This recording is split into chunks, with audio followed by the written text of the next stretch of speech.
Iginiit ng Malacanang na hindi magbabago ang posisyon ni Pangulong Bongbong Marcos sa usapin ng impeachment kay Vice President Sara Duterte.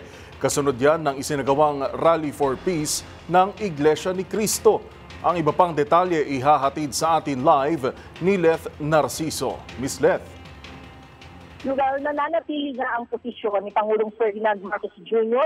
kontra sa impeachment kay Vice President Sara Duterte. Sagot ito ng Malacanang sa tanong kung may epekto ba ang peace rally ng Iglesia ni Cristo sa paniniwala ng Pangulo na hindi dapat ma-impeach si VP Sara.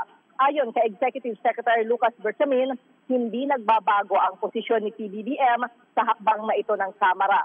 Matatandang hinarang ni Pangulong Marcos ang ikinakasang impeachment laban sa Vice Presidente. Kasira nito, pag-aaksaya lamang ng panahon ang pagpapatalsik sa pwesto kay Duterte.